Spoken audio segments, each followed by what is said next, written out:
Hello and welcome to Spurs Kings TV. It's your host Marlon. It is Tuesday and it's time for Ashmatic's Analysis. But hold on a second. Where is my co-host? Where is he? Come on. It's Tuesday. Is he late? Where is he tonight? It's not like him this week, right? To come off it. But hold on. Let me quickly play this for you because I think this will be the best introduction to know where he is tonight. But Ash, where are you, my brother? Where are you? Oh, where am I going? But yeah, as I say, Ash is missing. Where is Ash? I can't believe he is not here at the moment.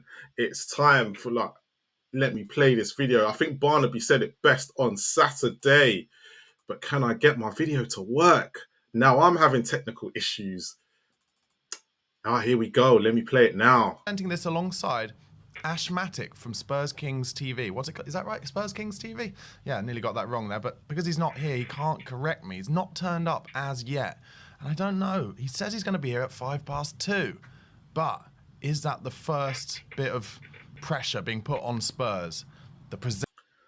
So, as Barnaby said, is this the first bit of pressure? No, Ash. Why is he not here? He's on last word on Spurs. He will be in. He said he's going to be here in the next 10 minutes. Hopefully he turns up. But like Tottenham's form, look, losing to Crystal Palace last week, beating Man City, beating Aston Villa. We are going to talk about it tonight. But first of all, obviously, let me bring out our guest first and let me bring them all on one by one. First of all, to come and help me out tonight because Ash is missing. Orin, are you well? Yeah, I'm good. Thanks very much. Trying my best to help you out.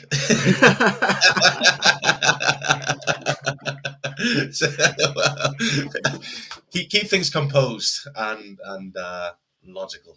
Let's put it that way. That's common sense. No, that's why I brought you out first because the next riffraff, he used to be on the channel a lot last season, and he's still around. He's still on the YouTube scene, but he's been bashing Ange a bit this season, right?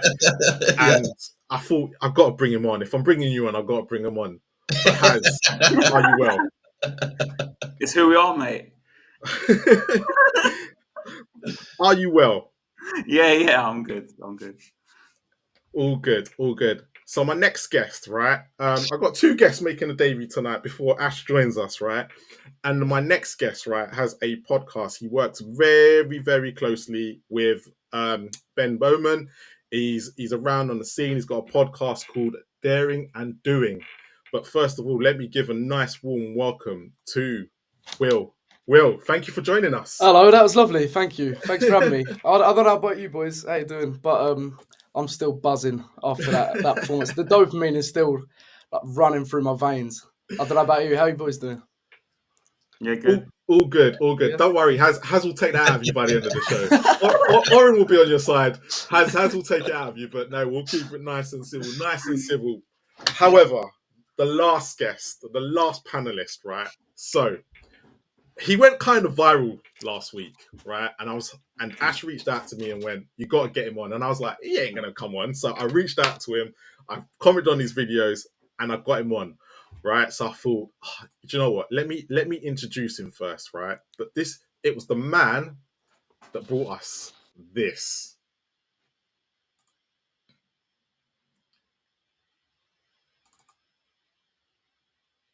Dick-sucking Arsenal. It's to the point where even Arsenal fans are being annoyed. Arsenal fans are getting annoyed at this guy. Go to the comment section of his last video, Arsenal Must Improve, when they were dog shit against Shakhtar Donetsk. I watched that game, they were so bad. But even the flipping Arsenal fans in his comment section are calling him a grifter. Like, bro, they don't even fuck with you. And it's hard for...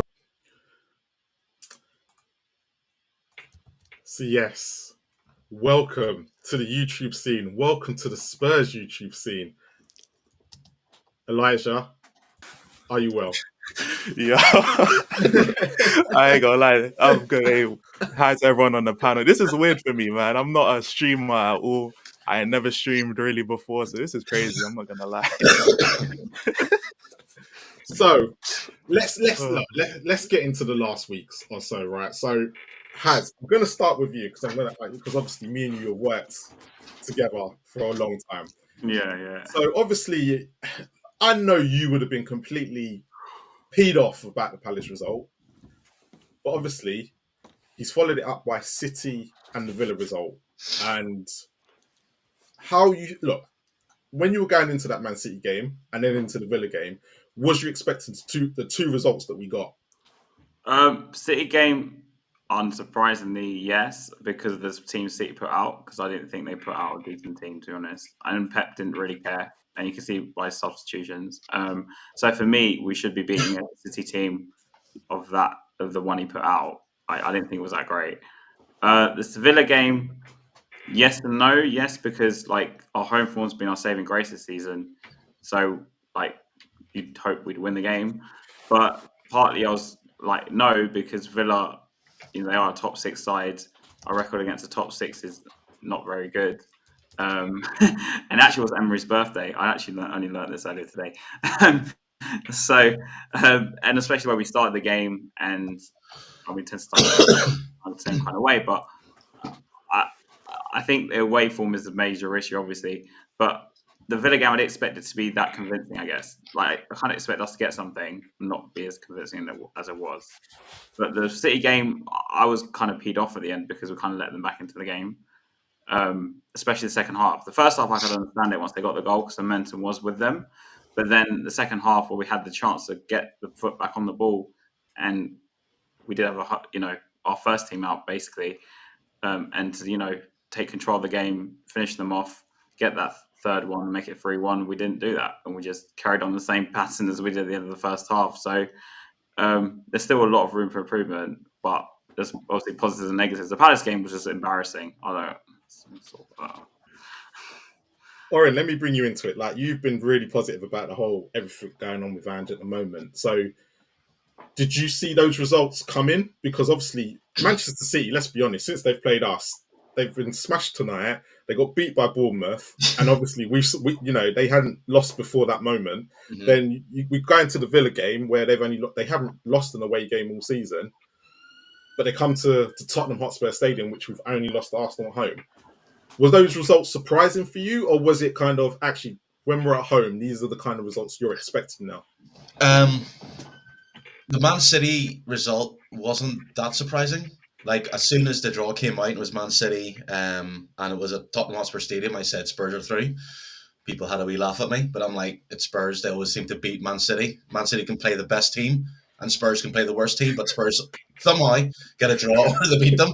Don't know how it happened, but the Villa game did surprise me because where Villa are sitting, I know they're away form, but I just thought that, I think Villa, they got knocked out on the same night, but they rested 10 players. They did, yeah. So they had the fresher team, and I thought that what Villa would do would take advantage. Spurs didn't have Mickey van de Ven, he was out, and I thought that maybe Villa would just go for it and expose the high line as such.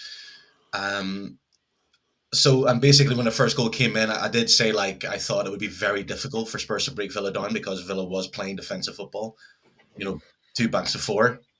But then Spurs turned it around and, proved me wrong. And I was more surprised at that result, like 4-1 against Villa, because, again, after the Man City, full team, gave it their all, and then you have, Villa, who were, a couple of points behind Arsenal at the time. So I thought that Villa would take the game to Spurs, and it just didn't happen. But I think like more the Man City one, or more the Villa one, not so much the Man City.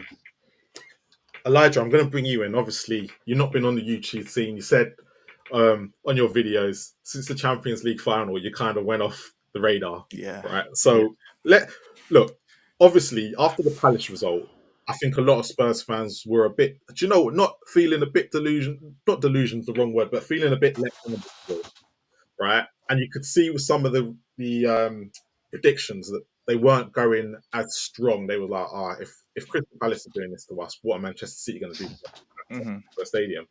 We got past that, jumped that hurdle, but then we had Villa, and I could still see people weren't confident. Yeah. How were you feeling? How were you feeling going into those two games, and what was your feelings afterwards? To be honest, the whole thing with Ange, ever since like the first 10 games of last season, we've been inconsistent. And we've always won some, lost some, won some, lost some. That's kind of how it's always been. So losing to Crystal Palace, then having City, I wasn't thinking our City's going to batter us, especially with all the injuries they have. There's no way they're going to put out a really strong team. And once we beat City, going against Villa, I kind of predicted kind of how the game went. Like we always go 1-0 down. It's pretty much just a staple with Ange's teams. We go 1-0 down. And even when we were 1-0 down, I wasn't too worried in a sense because the way we play, the way we also had the mentality, we're always going 1-0 down and we come back. We weren't really playing badly. It was just, again, a set piece, which I've been very vocal about how we're terrible at set pieces, even if we don't concede that many this season. But Yeah. we've always been so shaky. Vicario looks so scared. Like the whole team, Vicario's shouting out orders and it's almost like he doesn't know what to do. He's trying something new. But we bounced back as I assumed we would. And I'm not really surprised that we've beaten City and Villa and lost to Crystal Palace because that's just kind of been how the whole thing has been since Ange's been here. We'll lose to a team which we really think we shouldn't lose to and then go and get a result somewhere else. So honestly, I'm not too surprised at all. Will, bring you in. So were you feeling confident like everyone else after beating City? I think a lot of people were feeling slightly confident about City, but the Palace result kind of jilted that. But were you feeling confident? And did you see that result coming on Sunday? I don't know because, like we're saying, it's hard to predict Spurs at the moment. We're just so like up and down, and I mean we play well. It's seeing through results. That's the thing. That's the thing we struggle with. And I was relatively confident. I think I predicted a draw, but that Man City game is like a proper catalyst. Like if you're gonna go home to home, you need Man City in the middle to beat, and then that's the catalyst to spring forward and be confident going into the Aston Villa game. Aston Villa was never going to be easy, and that first half. I wasn't confident at all because I thought we were seeing the same sort of things as Palace. Obviously, we're at home, so it's a bit different. Yeah. But I don't want to be like old-fashioned or anything like that. But against Palace, they beat us through like just physicality. I think they kept the ball in the air. They were going down every 5 seconds. The pitch looked waterlogged, and then Aston Villa, they were in control. Like they were dictating the game through time wasting through Emi Martinez. Physicality challenges going through. I think only Bentancur and Sarr were giving us that bite. And I was thinking, oh my God, we've seen the same thing as Palace. And then that second half, we sort of fought fire with fire. And then as soon as we come out, Son and everyone was just playing so direct. The pace, the intensity of how we were playing, it was just night and day from first, second half. And from then I was confident. But I don't know. I don't. Villa's such a tough one as well because they're away from. They hadn't lost away from home all season. And you're thinking it's so Spurs to give Crystal Palace their first win of the season, and then to end Aston Villa's unbeaten run away from home. Do you know what I mean? So, as soon as that second half kicked off, I was confident because the way we changed it up. So I wanted to bring up a certain player that Kate was started on Sunday that his agent's been speaking a lot.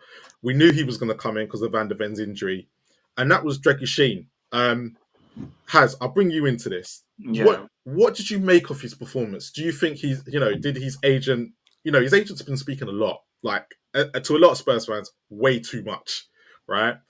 But did he justify how much he spoke with his performance on Sunday? Well, first of all, to his agent, he's just trying to do his job, mate. Like he needs to get his player into games or his player into a club where he can make money himself, in it, the agent. So he's always going to talk, especially when he's not playing. And Dragusin, bear in mind, supposedly rejected Bayern Munich to come to Tottenham, so he's probably thinking, why am I not playing? But especially if you look at Romero's performances this season, I kind of think he has a point. Dragusin should have been playing more. And as for Dragusin's actual performance, I was pretty pleased with him. He's one of our few defenders that actually defends. So he gets a +1 in my book for that. So I thought he had a good performance. Bear in mind he was chucked on the left for a lot of the game until Romero came off. So I thought he did all right in that position. He was a lot better when he moved on to the right naturally. And I thought his partnership with Ben Davies was better than the partnership with Romero, in my opinion, because they're left and right footer. Probably unpopular, but yeah. So I think he put in a pretty good performance, and I think it's probably been coming because, like I said, he's one probably been chomping at the bit because Romero's not been that great. So he's deserved the game time. Now maybe he'll get a run of games and might see the proper Dragusin because we've not seen that yet. Oren, I'll give the same question to you. What did you make of Dragushin's performance? He's getting better because it's not only that performance against Man City. I thought he was really good as well. Yeah. And as Haas says, he's a proper defender. And on previous streams and Twitter, Instagram, again, I've been slated because I've been saying I believe that it's going to be weird because me and Haas are actually going to agree on something.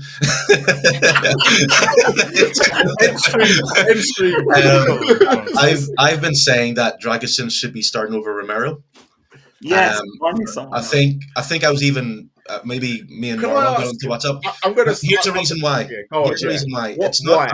I'm not saying Romero is a bad player. He's not. He's a World Cup winner. I just think that he needs rest. Okay. And fatigued. Yeah. And that is why in the Man City game he got brought off after 60 minutes because Ange's realizing that when Romero gets fatigued, he makes mistakes or he has a lapse of concentration, like he did against Villa. Yeah. Well, not so much. Yeah, well, not so much Villa, but Leicester. You know, he like looked at Vardy and was like, "Oh, hi, Vardy." No, the reason why I said Villa is because of the tackle. There was no need for it. He goes and gets injured, and actually, when he took him out, and actually, you find this a lot with Romero. Yes, once he starts getting tired, I actually do agree with what you're now saying. So basically, I'm glad you explained. I thought that, So I'm not, and that's what I've been trying to explain to people. I'm not saying Romero is a bad player. I'm saying he needs rest. Okay, Dragusin coming in, and I always said that if Dragusin can get a run of games and get used to that Premiership pace, he's a very tough defender to get past. He's big.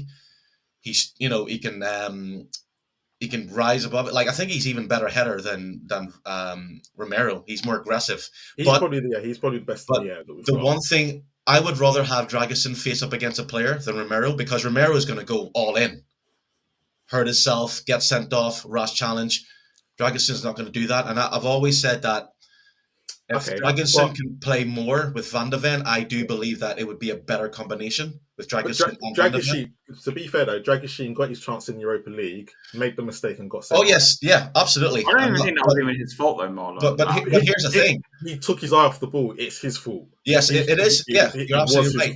You're absolutely right. You can't sit there and say it weren't his fault. No, he took his eye off the ball. Yep, and he got lost under his foot, and then he has to. Well, I don't think he should have taken the man out. To be honest, he should have just left him to go 1-on-1. The way Karabag missed so many chances that game, I know he weren't to know that within 4 minutes. But for me personally, we had time to get back in that match.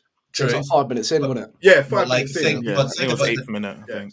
So that's a mistake by Dragusin, who hadn't been playing regularly, and that's the bit I agree with. Yeah. Right, but. Look at what Romero's done to get sent off and miss games. Yeah, of course. Yeah. So, if you look at the red cards that Romero commit to what won Dragusin in the Europa League, Romero's committed red cards that is, against Chelsea. I think that was a red card. He missed 3 games, and then he got suspended. So I've always said, and I think me and Marlon had, if you can remember, I was saying when Dragusin first got bought, I said, if he gets a run of games and get his fitness, I do believe that he would be a better fit for Spurs than Romero. Again, anyone who's a Romero fan, he's a brilliant player.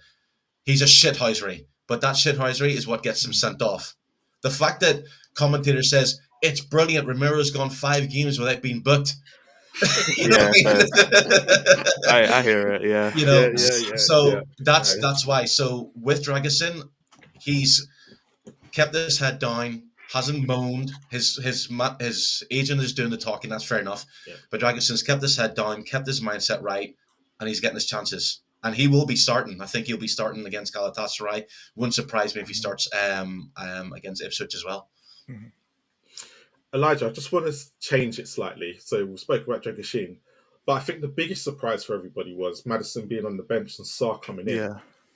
Was it a brave decision by Ange at the time? And the reason why I'm saying that, because if you look at the first half, right, and I'm going to go, and I want Will, I'm going to come on to you next. So, and when I talk about the first half, I know we won the game 4-1.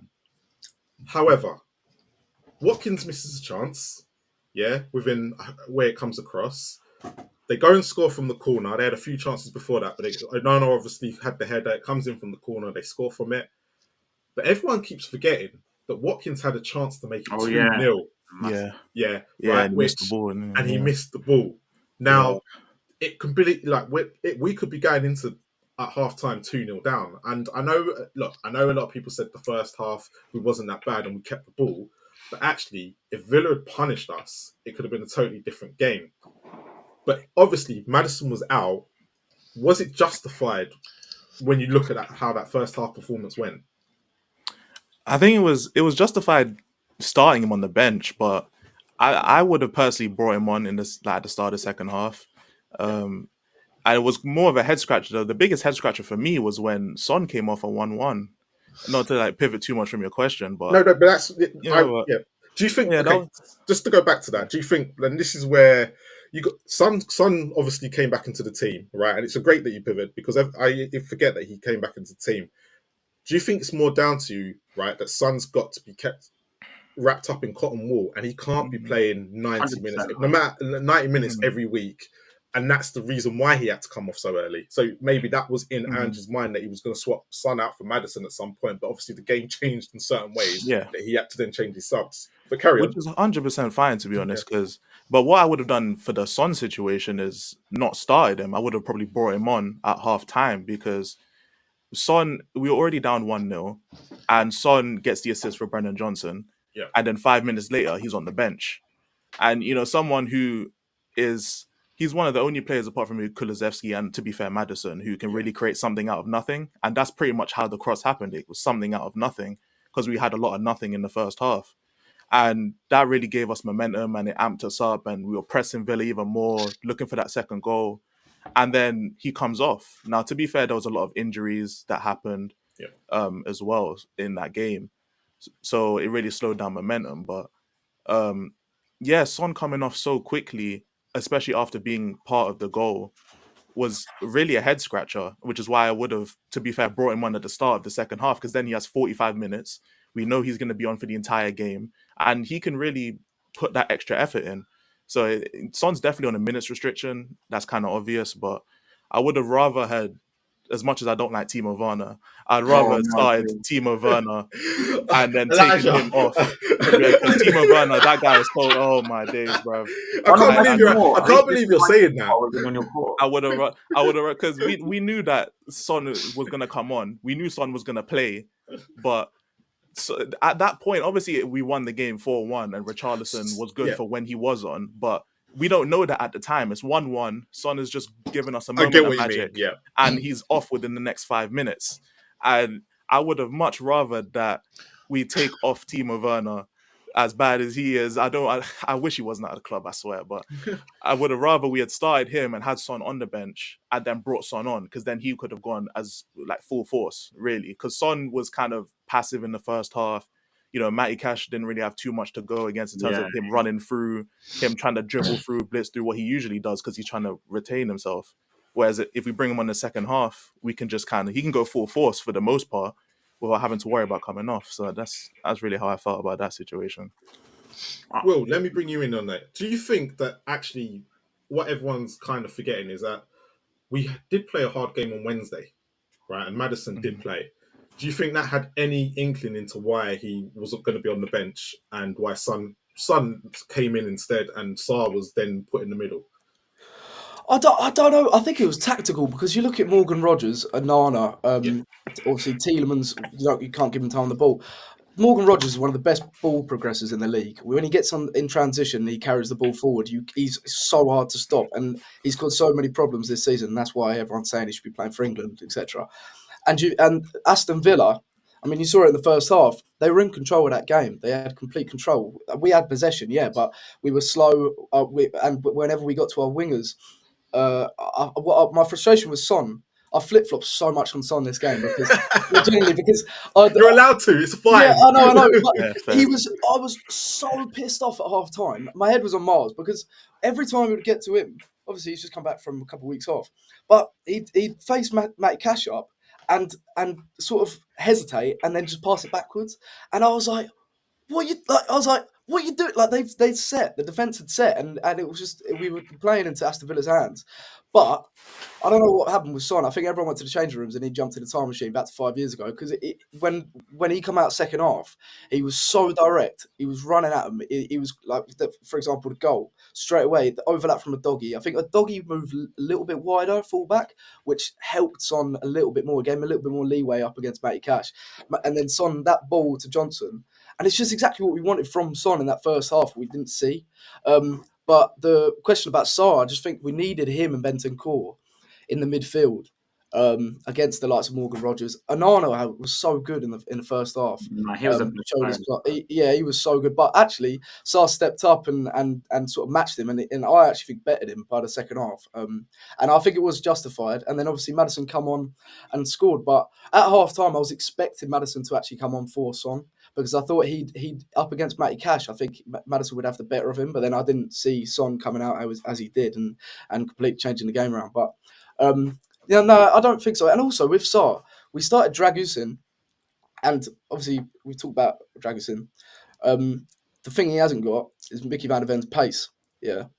But not that we ever would do this, but we were allowed to not play as high a line, because Dragusin hasn't got that same pace as Van de Ven, because you've got Bentancur and Pat Matasar galloping back in transition, defending defensive transitions. So I think, so like the midfield was a little bit more open, and because we couldn't play too high up, I think. I think it was justified, and I think it was good. And in the end, like ultimately, we won the game 4-1, and it worked out. So I'm just going to keep with you there, Will, because you said about transition and stuff like that, and obviously tactical. So does Ange need to get some credit for what he actually did this weekend? Because a lot of us there's been a lot of criticism towards Ange. It's he's one way, he's this, he's that, he's blah, blah, blah. But yet we saw something different in that first half against Villa.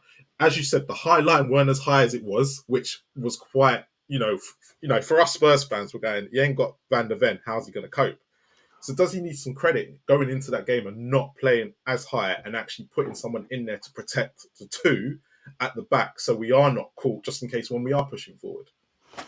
Yeah, I think so. I think massively. I mean, Dragusin obviously come in against City, and he played Van de Ven left back, which I think accommodates Dragusin a little bit, because he played in the back three at Genoa. He's at the centre of it, and that was when you saw the best of Dragusin. But I think it was that. I think he has to have credit. Although, don't forget, at half time, if that game carried on, we would have lost that game. And like you said, Watkins had that chance. We just weren't matching the intensity Aston Villa was showing, and we were playing as Aston Villa's hands. Whatever Ange said at half time, obviously, he kept the same players on.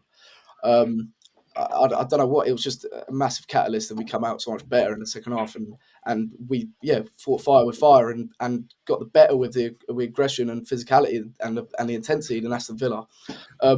But I think he does deserve credit. But the thing is with Ange Postecoglou, he's never going to waver on the way he plays. But his plan B is personnel. We've got such a varied profile in our squad, and for example, Sarr and Maddison, whoever's going to partner Kulusevski, because Kulusevski's undroppable. I think him and Solanke, especially with their partnership they're showing, they're our most like pivotal players at the moment. But I mean, you're looking at Sarr, and especially how Aston Villa played. He was right to start him. Despite him starting against Man City, he was. And I don't think it's about rotation. I think it's just about the personnel for that game, the appropriate personnel. And it showed, because we won. Going to bring you into it. Let's talk about the corner. Right.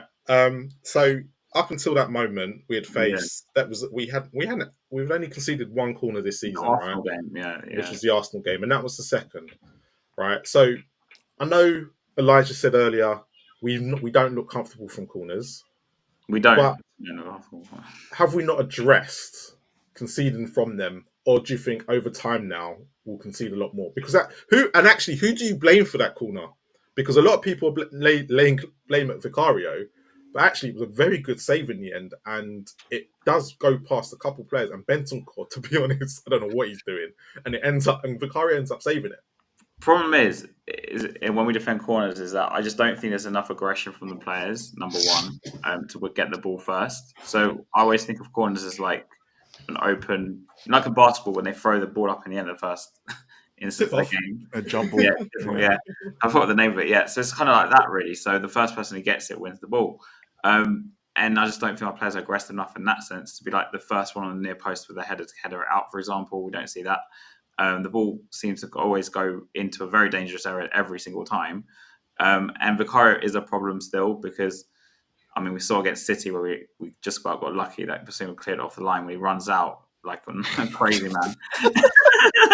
but he's not totally to blame from the goal because he didn't make the save. But at the same time, I remember when we had Robinson back in the day, and one of the big issues we had with Robinson is he wouldn't come out because he was scared and that. Yes. And we can see goals like that as well. Yeah. So this is the same thing with Vicario. It's the same thing applies. And he's like I said, he's partly fault because he's not commanding enough, but also the players are not aggressive enough. So Haz, quickly on that, do you think the fact that now Dragusin is going to come into the team, right? And we've all, I think we can all agree, Pedro Porro, Udogie, Romero, and Van der Ven are not good in the air. That's one thing that I think we can all agree on. Romero's probably the best out of the three, but we wouldn't say that's his key attribute. But Dragusin is very good in the air. Do you think there will be some sort of change now that we'll see from corners that will be a bit more comfortable in the next couple of weeks? The problem is it's the personnel organisation at the back. Like I think the coaching staff or Ange, all of them really should sit them down before every game and say, more than likely, Man City are going to play this, and this player. We've analysed, I'd hope they've analysed, the way they set up their corners, like say Arsenal do a routine, and tell them you're picking up this player, you're picking up that player based on like heights and other abilities, right? But I just feel like with us, they just stand where they think they should stand. And then it's like, well, let's see what happens now. And then someone might get a header, the ball might be a bad corner, so we get lucky with it. Like I just don't see. I'm like with Elijah. I'm not confident at all still, even though we've only conceded 2.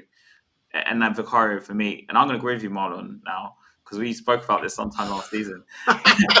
Come on, I want to hear this. Come on. You know, Oh, wow. Vicario, whether he can improve on corners and that. Yeah. Set pieces. Yeah, do you remember that? You remember? I remember that conversation. Yeah. He brought up, and you and Harry literally, at TJ kind of went, do you know what? I get what you're saying. But you and Harry went into me. Yeah. And I said, go on, carry on. Yeah. I don't think this keeper can improve, bro. I think he's a problem. I think he's a problem. So before I bring Ash into it, because I can see him in the background, right? So I said recently when I was doing Last Word on Spurs, right? Vicario's a problem. Yeah. Vicario wasn't good before. Before it was... before he came to Spurs, right? Ash did analysis on him, right? And we all said, and I remember me and him talking, and we went, he's not good for coming crosses. He's going to have a lot of trouble in the Premier League, right? So we know, as Spurs, we know it's an issue, right? And I said, what the coaching staff need to do is, they know it's his weakness, they need to adapt to this weakness and make sure that we're not conceding from set pieces and corners. Now, to be fair to them, I'm going to give them credit. The fact we've only conceded 2, you have to give them credit considering where we were last year, because Sky Sports at the weekend put up a stat, but they had to go back 2 seasons. They couldn't go to this season because it wouldn't look so good. Yeah, they had to go back 2 seasons. So Elijah, I'm going to bring you in, right? And then I'll bring Ash in while you're talking. Do you think that they have sorted? Why do you think the corner? Because you said they're not comfortable, but do you think the way we're defending them? But the fact we've only conceded 2, we must see some sort of improvement there. No. To be fair, only conceding 2, it sounds great, to be honest, but there's going to be times where you don't concede that many, and there's going to be times where you concede all the time, and it just happens there. Like Spurs with the high line, sometimes you're only going to concede once, sometimes you might even get a clean sheet, but then there'll be times where you concede 3-4 times. It's just the risk that you play. And especially against Aston Villa, apart from there was a cross-in where I think Onana headed and he hit the post, and then Vicario parried out for a corner, and then obviously the goal. Those are really the only 2 good crosses like from Villa, So I think it was just down to that game specifically, a lack of quality.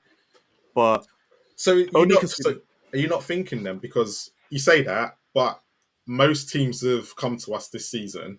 The only team that's really got a good corner against us, and they were taking good corners against us, was Arsenal. And even then, we defended very well considering how bad. Well, personally, I think we defended well against them. It was just the one lack of. You're playing against the best team at set pieces in the country. Yeah. but yet in other games, Everton tried it, West Ham tried it, but yet they couldn't score past us. So why is it still why do you think it's still a problem when we're now what 10 games in and we've only conceded 2, where last year we were like how many games in and we'd already conceded as many? It's the body language of the players, to be honest. Like when Arsenal have a set piece, they're calm, they're collected, they know where to go, what to do, how to act, all of that type of stuff. Whenever it's a free kick or whenever it's in a place where they can cross it in, whether it's a corner or a set piece, a lot of the times Vicario's barking orders at everyone, telling them stand here, go here, go here. A lot of the players are just like, all right, I'll take this guy. They're just tagging onto a man. There's not much organization. I don't see a sense of calmness and collectiveness with our team when it comes to defending crosses and corners alike, whichever, take your pick on which one. And that's the biggest problem I have, because yeah, there'll be times like since the start of the season, we've only conceded 2 goals. But Yeah. if I don't see some form of coordination, how am I not going to put it down to just luck and the other team not burying chances? Because again, Onana hits the post off a header. So if he scores that, then it's 3 goals. You know, there's a lot of. I don't Just to think blanket say it's 2 goals. Come think about it. I don't think Onana's one was from a set piece. No, it was just a little cross. It was just a normal cross. cross. I think it was a normal cross. Which, to be honest, if you look at the goals we've conceded this year, right, they've actually not been from the high line. They've been from crosses across the box. Yeah, which is why I'm not too. Which is why I'm much as I don't like high line all the time. It's not been my biggest concern with the team, because we've shown that we can get away with it. And obviously when Van de Ven is in the team, obviously that helps a lot. And having Udogie there who's really quick, Porro who has a decent bit of speed on him, it really helps. But it's really just that that's the easiest thing that we can stop, which is corners. It's the easiest thing for us to stop if we just had someone, and I think it's down honestly to set piece coach. I made a video against my match reaction. My match reaction against Villa, the title literally was, we need a new set piece coach, man. He had one on the Conte, but he left. Right. Yeah, so he was that's it. Sorry, I just want like the corner thing, because I knew this was going to come up. Like you said, Marlon, they had to go back 2 seasons ago. Hugo Lloris was never great at corners. He never came out, catch the ball. He was always punching the ball. This has been something that has been sort of brought up maybe over time, and even more so now. You know, it's like, 20 set pieces. I'm like, okay, so let's have a look at set pieces. You have a bunch of players all hustling with each other, right? All of them. And if the ball is proper, you're never going to stop it. Not at all. Like, if you look at the Arsenal corner, that was I think it was Gabriel. He just manhandled Romero. Nothing was going to stop him from. That's why I said they have a lack of aggression on the corner. Yeah, so it is aggression, and I think Vicario as well. He's getting pushed. He's getting pushed around. Every time Spurs have conceded, the team has put a player on him and going, right, hustle him, push him around, and he gets involved. He runs. You know, he tries to do something. It doesn't happen, and then it's a goal, and then the whole thing. But you know what? If teams are we play the high line, and Spurs are conceded from corners and crosses. So therefore, that's how teams are trying to beat Spurs. It's not even a high line, because this high line is not exactly a high line as such. Like, I watch Spurs game as a Spurs fan, as a football fan. The high line means that it's congested and pressing. So basically when the team gets a ball, they have to pump it forward really quickly. Usually it's going to be offside, if it's held right. So I think and as for the set piece coach, Ange said, yes, we look at it, but it's not our big objective. And he's absolutely right. We're not going to focus on just one thing, because we need to fix a whole lot of things. But Ori, that's what Ange said. On that, right, just to quickly add into that, he might have said that, but they've obviously been working on it, and he did see it as an issue. Yeah. So it's like he may have come out and said that, which I personally think he shouldn't have at the time. But at least we have now seen a change in what we're doing this season, correct? Because he obviously did see it as a problem, because we wouldn't go from 18 last year to 2 in the first 10 games. Yeah. The thing is, no one's talking about is, when was the last time Spurs scored from a corner or a set piece? Apart from the Madison, from a corner. It's Everton, Romero. That was it. That was one. So it's like we don't score many. Yeah, it's just it's I think if you look at Arsenal, they're good at defending and they're good at scoring from corners. So I think, like Has said, is probably the personnel and be more aggressive and be able to bully. And I do think that what the Cara has to do is learn how to cause a foul. You know, stand calm, goes to get the ball, gets, because keepers are protected. And I think Vicario is maybe a bit too nice. He needs to learn how to be a dick, really. Just like, yeah, just be a dick or come through knowing he'll get clattered, knowing he'll get the free kick. Maybe he needs to start doing that more, and then teams will be like, okay. Can I say that after you finish? Because I was watching a clip on Instagram. I remember you talking about this about Jose Mourinho, and apparently Terry was speaking about how Mourinho used to tell his players to go down late in the game and hit each other. So it means that they would have to stop the game or something, and then as soon as they get the foul, Mourinho is he this just was knows, from, man. pieces. So it was so funny. It came up on my Instagram, so I thought it was fantastic. So maybe we just do stuff like that. I don't know. Sorry, can I just say that? I mean, you're going to concede goals from corners. I mean, there's you play about 50 games a season to concede 2. There's such an improvement there, but I think it was just the way we conceded against Aston Villa. It was like, oh my god, there's such a highlight on Vicario and the weakness from a corner, and I just thought, why was Porro on the near post? Like we know from experience, Harry Kane, the cross would come in and he just. Absolutely, the first header. To the halfway line. Yeah, first man. Why was Solanke not on the I've been wondering that as well. So I think that was just organisation. But you're going to concede from set pieces. I think there was a lot of emphasis on it last season because when, like you're saying, Marlon, Ange shouldn't have said that. Like, what did he say? It was like, "Oh, don't worry, Miele's on it." It's like, obviously not because we conceded 18 corners. Yeah, but who was the new coaching staff that we got in? Over the summer, they were saying one of them, I can't remember his name, but he's been on set pieces. There definitely has been. We've obviously been attentive to it, and you're going to concede from Villa are a massive team. Don't forget as well, Villa are a massive team, and Arsenal were the best set piece takers in the world, probably, whether we like it or not. So I just think it was in the manner of how we conceded. We got some height though. Flashbacks from last year. Oh, we had some height on the field, man. It's just organization because, as you said, obviously it's a massive improvement. So I don't want to act like you're wrong or anything like that. No, you're not. But yeah, it's just the way we just look, like our body language. I just don't like. And to be fair, the Villa goal, it was unfortunate. There wasn't obviously the flick on, what I say. It's all just an unfortunate goal to concede. Really, there wasn't like a crazy bozo mistake or anything like that. It's just like I don't see any confidence. That's the biggest issue. And it's like if you have no confidence in the game, what are you doing in the training ground? It doesn't fill you with confidence. You haven't worked on this, so that's really my main thing with it. We don't look confident at all. Ash, yes, mate. Hello. Back there, chilling. Ash, the show's not called Marlon's Masterpiece, yeah? It's called Ash. You should change it. I'm feeling that more. Like, it feels like Marlon's Masterpiece for real. Late to his own show.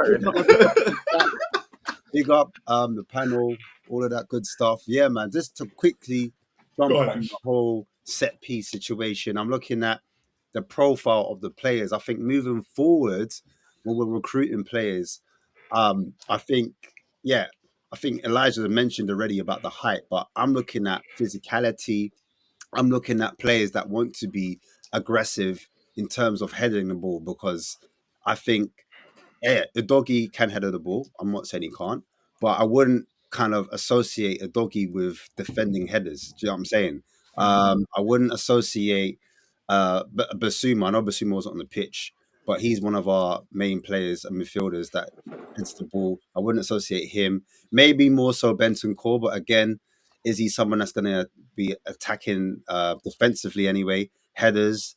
I'm looking at Mickey van der Ven. I know he wasn't on the pitch, but is he a man that's going to header the ball? Dragusin and Romero were there, and they were doing man marking, I believe. Porro's quite short for me as a fullback. So again, he's not going to be a physical presence in the air. He might be able to get bullied. So I'm looking at the profile of the players, some of the midfielders, or not just some of the defenders, but it's a team collective. So if we've got the same height and same physicality as some of those teams, as you mentioned, Aston Villa, Arsenal, then yeah, maybe we can compete. Do you know what I mean? I remember when Conte first came in, that was the first thing he identified. He was like, A, we're not physical enough, and B, we're not tall enough. I think the height issues is being ticked off, But in terms of profile, in terms of like midfielders that can win aerial duels, I don't think we have the most elitist players in those positions, and that may be the reason why. Because you can coach it as much as you want, but if the players, when it comes to defending, don't have the mentality, Aggression. or the aggression, that's what I'm Yeah. looking at. The intensity. Because like when you're playing ball and a cross comes in, people can easily bully you off. And if you don't want to attack that ball, there's nothing you can do about it. You can be coached as much as you want, but you just need that profile in there that's going to be physical, is going to rough it up.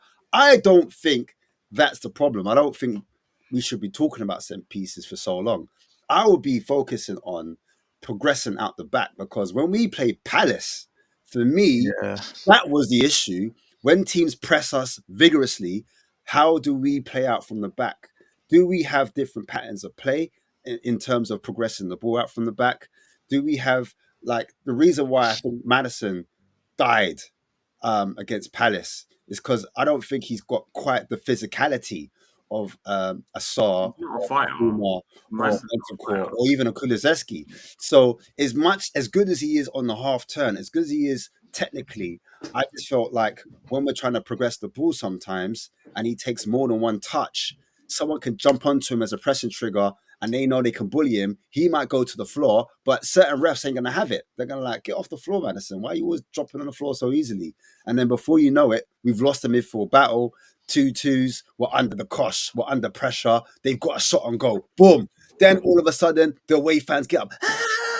So these are the things I'm looking at thinking, nah, you know what? We need different ways, different patterns, because teams will study us. Let's get it twisted. People will look at Ange and think, how can I crack Angeball? Do you know what I mean? How can we figure out, because they're going to look at all of our last tapes, last of our videos, our last games. They're going to look at the way, who does it go in? Does it go into this number 6? Does Basuma take a left when he steps here? Does Porro invert? You know, what does a doggy do? Do you know what I mean? So it's all these type of things that we've got to figure out as a coaching staff, but then also when recruiting, we need a different profile of midfielders that when we are playing at the back, they're not going to be pressed so easily. You see what I'm trying to say? And that's my thing. But yeah. But Then Ashmatic, it's not hard to work out how we play out the back because the ball always goes into the middle 99% of the time, and the Bentancur Basuma has a back to goal, and then they try and lay it off, and because they know this, they press them in packs, right? Press whoever the player is in like threes or packs, or you call it, and then we end up laying it back. And then in the Palace scenario, I think that was circumstantial in the sense that Romero, I don't know what was going through his head, but you do not play that pass where he played that pass with two opposing runners where they were standing. If you look at the picture, like it was just suicide. Like I think the problem is when we're playing out from the back, it's meant to go into the centre back. The goalkeeper's meant to get involved. The two centre backs split. It turns into a back three.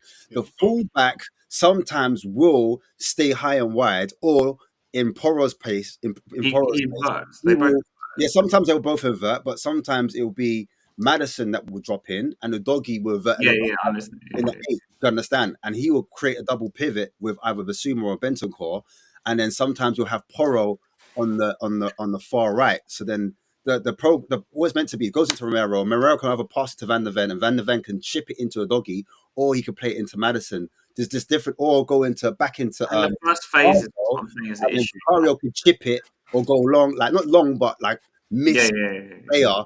And then there's different ways that we kind of build up. It's not just like one fixed way where we play out the back. Do you know what I mean? But it's got to be quick. It's got to be two touch. And sometimes what happens with Vicario is, well, in the past anyway, I think he's gotten better in the last 2 games. He would dwell on the ball. Weaker foot. That's when they would know to press him because they've changed the angle. Romero holds on to the ball a lot as well, though, Ashmatic. He does hold on to the ball, but I think when he's higher up the pitch and he's holding on to the ball, he's actually looking to play in between the lines. I think that's why he's holding on to the ball sometimes. But I do agree. Sometimes you just need to mix a game up. You can't just always be holding on to the ball. I do find with us, we kind of, like, my biggest issue with us playing around the back is we overplay it so much. So there's certain circumstances where you just have to just long it. You just clear it, yeah. Yeah. Vicario's the biggest. Overplay it so much. Like I watched Liverpool against Arsenal the other week.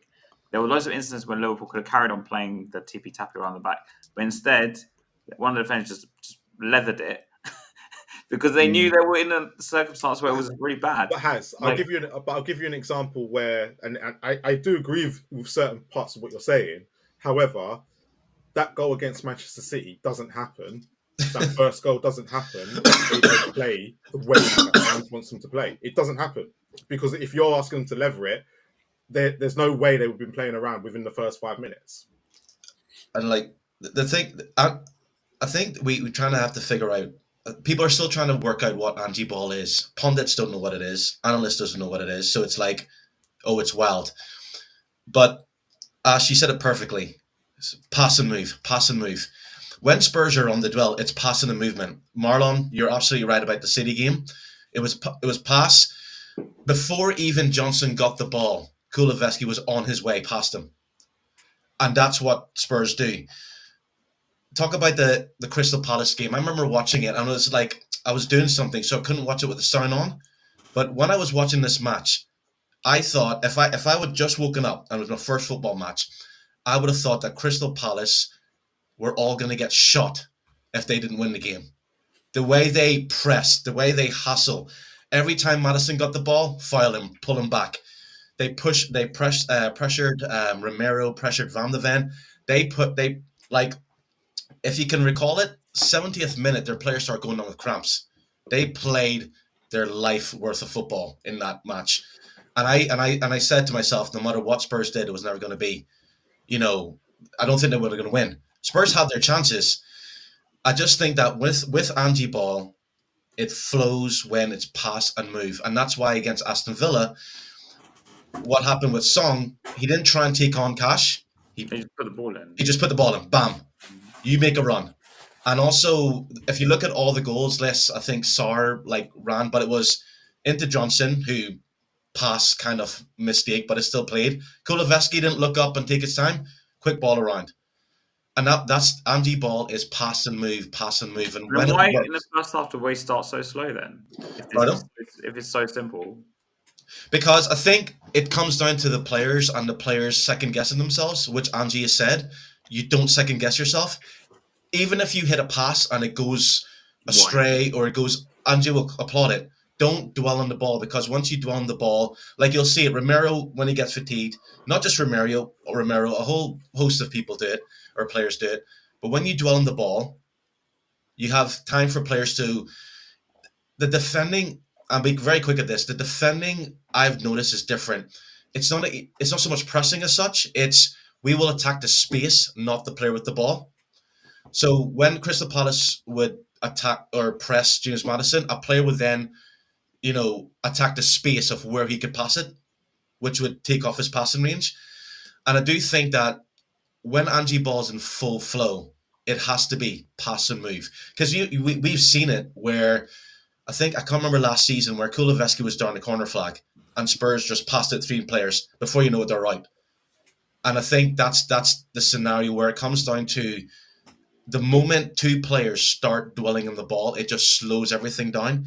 And sometimes the camera's gone to Ange when he's like, just get the fucking ball forward, play it forward.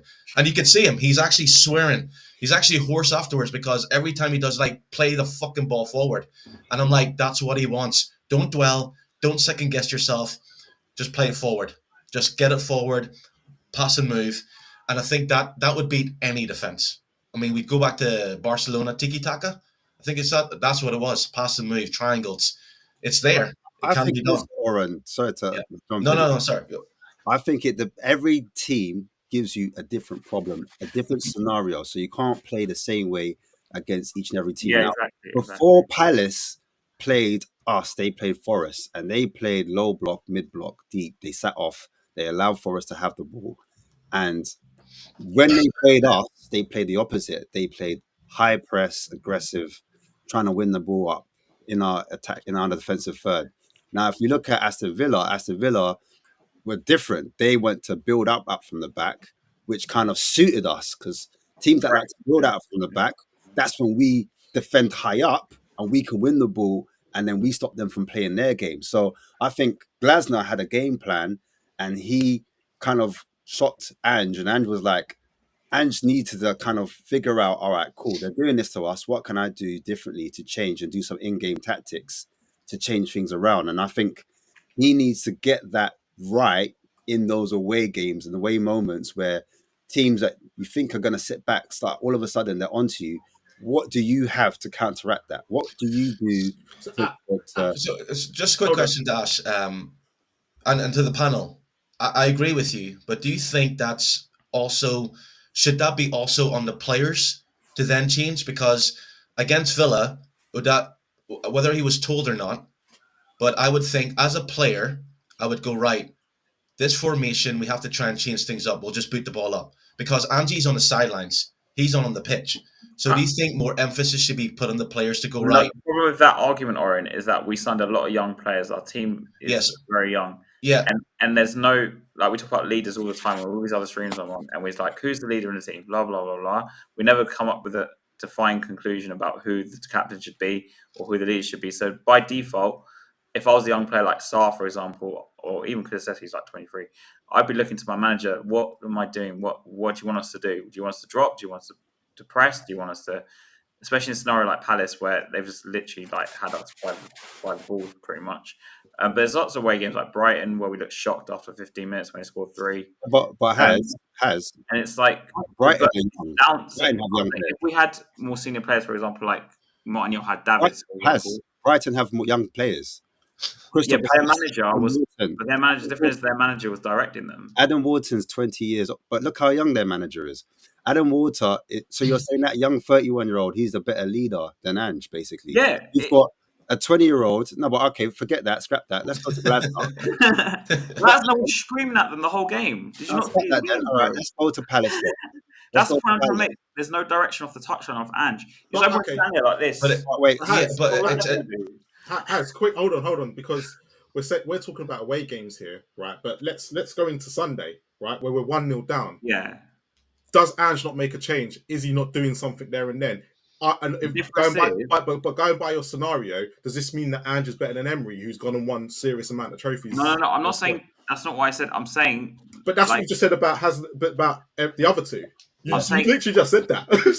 that's why I'm asking the question. Let me finish. So, and Elijah, I want to bring you in next very to big this as well. We have it's a comfortable environment, right, for the players, for the manager. Like, it's a lot easier for us to turn a game around because you're playing in you're at home. Under loads of managers, we were great at home. Even under managers people didn't even like we were good at home. So it's very easy for a team to turn it around at home when the momentum's with you, with the fans as well. Like, I think the fans played a massive part on Sunday against City because once we got the goals, it was our game. That was it. The players had the confidence, and that was it. In the away games, it's a much smaller section of fans. Oh, we disappeared. Okay. It's kind of what you're saying. Carry on. Yeah. So what I'm saying is, you don't have that comfort, right? So I don't think Ange. Sometimes I think he looks bloody shocked on the touchline against Brighton. I was like, what? Like I said, as a young player, I think the manager has more of a direction from. You ask for more direction from the manager. Unless we had leaders on the pitch, like there was an Ange leader player, for example, on the pitch. I don't see one. Elijah, let me bring you into it. Are you in agreement with Has, or do you kind of go with what Oren says? Who's it with, the players or the manager? I agree with Has. I ain't gonna lie. The things with Ange, his halftime team talks are great. I'll never deny that. But especially what Has says, man. Sometimes on the halfway line, on the touchline, he's just arms folded, not saying anything, and it's like, yo, we need you to say something at least. Tell them something. And I was a big proponent last summer window of getting some experienced players in, which is why I was very disappointed in what we did in the transfer market because, in my opinion, we've got, like I said, we've got a lot of young guys, a lot of people who didn't have much experience in the Premier League, and we're trying to build up this system. And when the system's not working, sometimes the plan B is not there. We don't try anything different. We just keep going with what we go with. And it's easier, especially when you don't have the type of experience that we're probably looking for, to just fold under the pressure. And his system demands a lot from the players, especially, cardio-wise. And sometimes when you're trying and trying and trying and it's not working and you look to your manager, what are we supposed to do? but the only time he actually gives you some criticism is when you're in the once the game's done or when it's halftime. Sometimes you don't know what to do at the time. And I like Ange, and it's why I struggle. I dabble with Anjin and Anja all the time because it's hard, man. Because it's so hard. It's not like one day I'm Anjao and one day I'm Anjin. It's not like that, but it's like What day of it's the hard week? for me to have a stance on it because I Where's see what the good the way stuff the he's wind's done. blowing, yeah? Yeah, it's- Yeah, But it's like, Elijah. I see all the good stuff he's done, man, and it's like I'm not oblivious to it, and I'm not oblivious to the fact of what he has done and what he's implemented. I like the mentality of when we go behind to come back, because that's something we didn't have under Poch. We didn't have it under Conte and Mourinho. We didn't really have it that much, so I'm glad we have it now. But it's sometimes I just need him to say something, do something, change the style of play at least once, man. But he just doesn't do So it. So I'm more. you're the manager. You're the manager against I Crystal think a Palace. manager needs to say something, yeah, because the players. No, they're but just- what? Here's a question asked the same to Alex. It's like, you're the manager against Crystal Palace. What would you have changed? What would you have done? Play longer balls for one. I think No, it'd be- you're not. No, I'm talking to Elijah. Yeah, shut up, Haz. Well, get ready, because you're coming in next. Yeah, because it's I'm gonna easy back for this us to one sit out. here and go, I would have done this, I would have done that. So what would you have done against Crystal Palace? Look, there are times where it's on the which is why I'm so like flippy floppy on Ange, because I'm not the type of guy to say, oh, it's always going to be on the manager if we don't switch things up, because sometimes there are things where Ange implements to where realistically it should have worked, but because of the players not executing, it doesn't work. So sometimes, yes, Ange implements something correctly, or the halftime team talk is good, and the players just don't execute. Like, that happens, and I think that's what kind of happened against Crystal Palace. We could have been more direct with long balls, but I feel like the players didn't play well. They could have played better, and we could have come away with something. So It's the players realistically, that should have stood up, not Ange. I'm gonna be real. The whole team was bad. I'm be real, man. Orient, The whole these are all of the Ange's team was players, bad, though. bro. These are all of Ange's players, though. He said it himself. No. Here's the thing. I'm not. Haz, hold on. Yeah, sorry. Before you Yeah. carry on with that, Haz, right? Why is it, right? When Conte and that lot were here, it wasn't their players. Because all of us. Conte came out and said he didn't want Spence, for example. This guy, But he only said that they're all about mine. Spence. They're all mine. They're all but, mine. Yeah, but he's going to say that, and I'm going to say this to He you as doesn't well. have to. There's Yeah, no like. Oh, Yeah, Yeah, but but he he's kinda asked a has to. question. He can't kind of pass has things like to, that and he ain't in going to the go league. against his employers. Why Otherwise, not? he's going to get Why sacked. not? Why not? No, Does he no, not have any balls? no one in their right mind, right? Even us normal people, right, are not going to come out and say something negative about their employees in public. He Right? doesn't have to do that. But a lot of what he says is I've You actually could said have a lot. said Gray's a club signing. You could have said Bergvar's a club Yeah, signing. but we know their club signings. How do we know their club signings? Because he doesn't start them. The only person he starts is Solanke. But if I'm going by Ange's words, which apparently we have to treat this guy as if he's a god, because apparently he's the best manager in the world. No, but I'm going to take you back to Conte and Mourinho. Conte and Mourinho never ever said, apart from Jed Spence, they never ever said one of their signings. That's just an example. Yeah, but I'm telling you now. I'm just the coach. I don't sign the players. Don't you remember that? Poch even said, "I'm just the coach." Yeah, but Poch said that later on how many months later did he last? 4 months. I want someone like I'd rather see like if does this guy have any? You're not going to get that with nobody. You're not going. What you're wanting is probably impossible. And no football manager is ever going to come out against their club until they leave and say, "Oh yeah, they're not." As soon as they say that, how long do managers last? Realistically, how long? The problem is, then do I not take Ange for his word when he talks about the title? But you can't. But you can't. Let's be I honest. have to, because he's the one who gaslights the But I said to Oren earlier, Oren said earlier, he come out and said about his set pieces, right? But his set pieces, we know has improved, even though he come out and said, right, all those months ago, it's not a problem. So he's a liar then.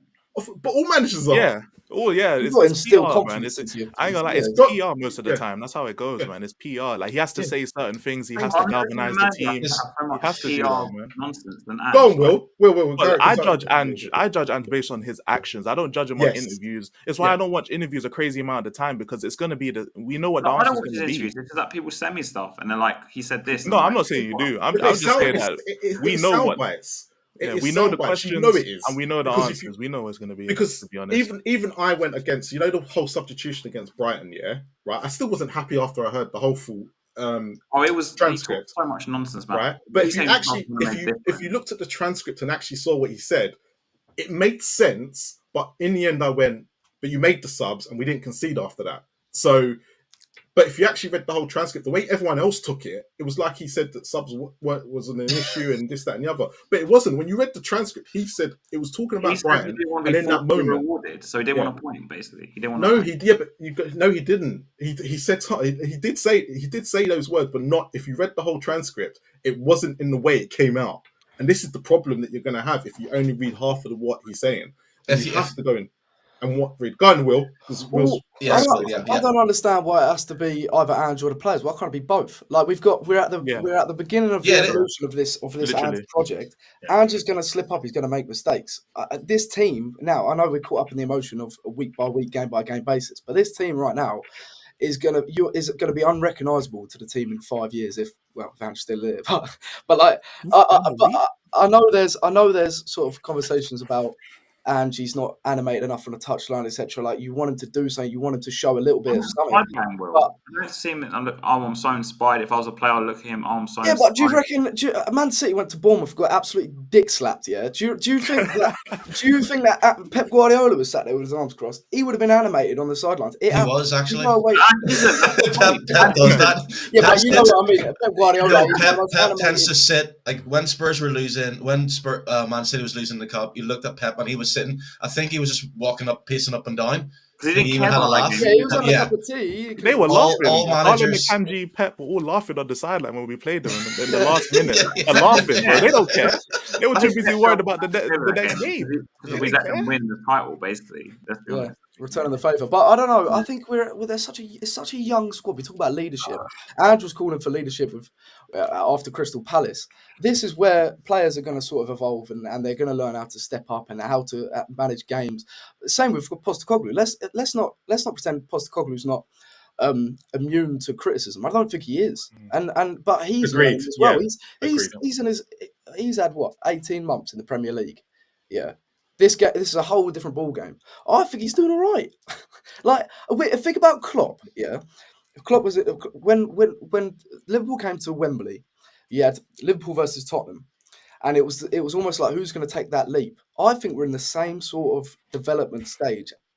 Then, before they went out and got those game changers in Van Dijk and Alisson, our team isn't refined yet. We've got a young team at the beginning of the project.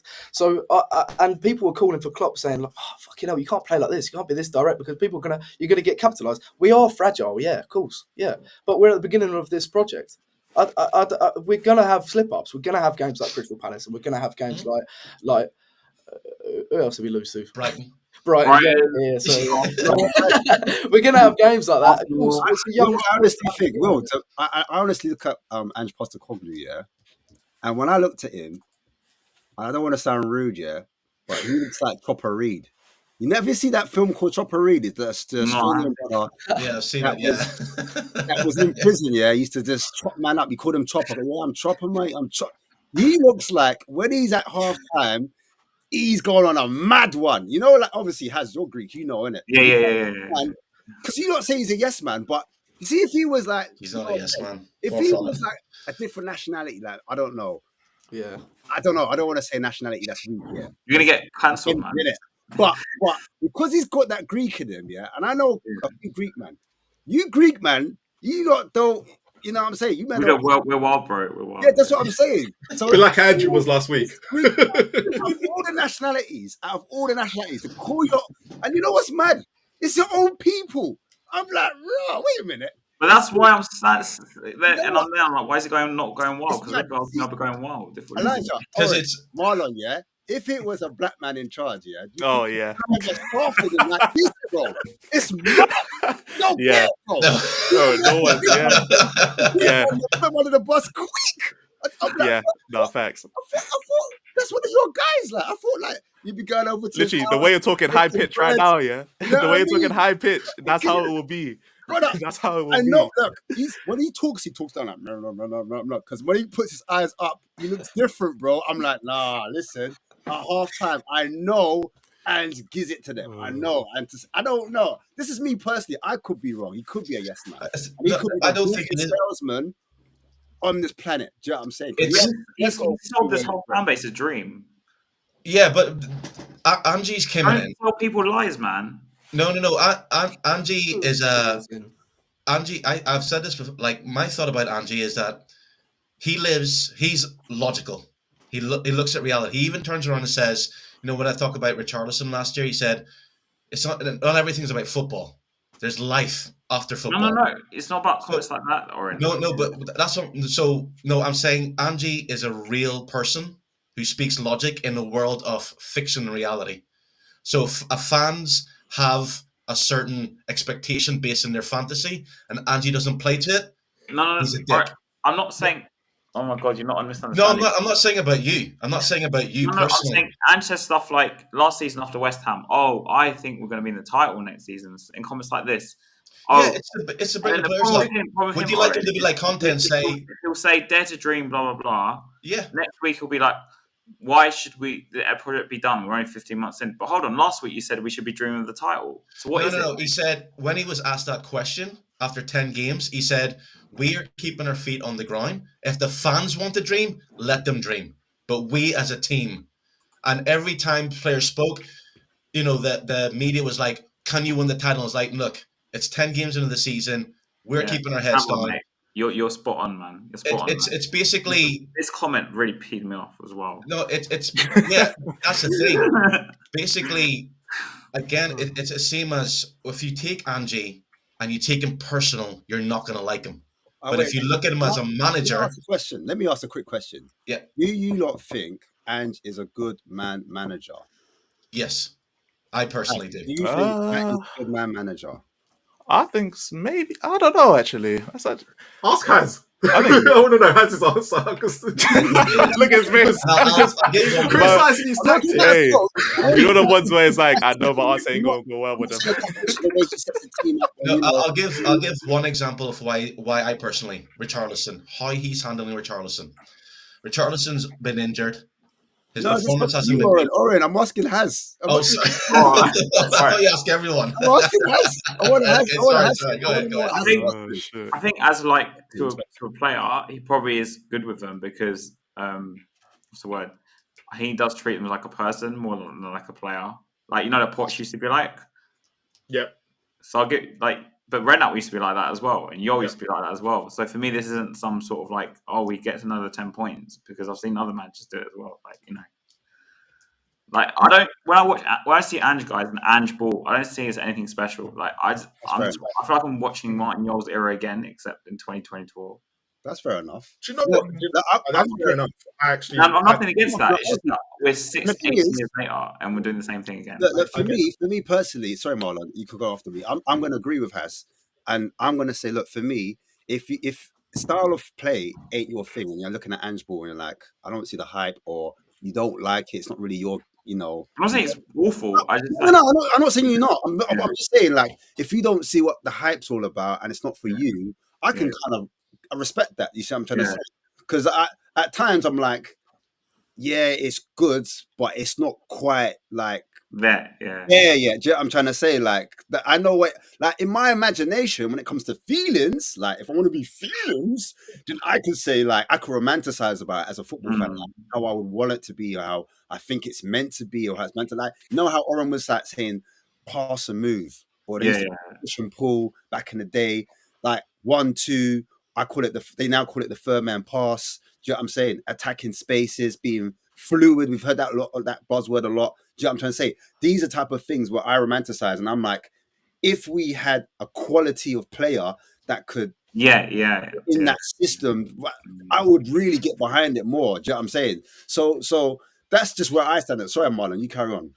Do you know how what's the saying? I do get what Has is saying, but I was going to bring Will in and go, Will, because you obviously do a lot on Angeball.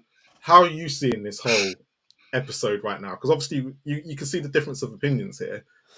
Oh, 100%. There's always going to be. I mean, it's the way he plays football is so extreme. There's always going to be a divided opinion on it, 100%. And everyone has their own like ideologies on football and how it should be played. I think the question about his man management. He's very isolated from the players, but I think Ugly Fish, great name by the way, but I think he said something like, where is it? I'm trying to find it. He says Ange doesn't interact with the players much, so that when he does speak, it has more impact, which is so true. Like his management of the players, and you've been critical there, which is like fair enough because we're not seeing that yet. But where Ange installs total sort of confidence in the players. These are young players. Like these players know exactly how it feels to be put down week in, week out in press conferences by Conte. I know a lot of them have moved on; they're not there. But like of Son, who's the leader, he needs to be. Ange Postecoglou, this is in his sort of version of man management, is through installing them with these sort of like big words and filling them with the confidence of saying, yeah, we can challenge each year, we can.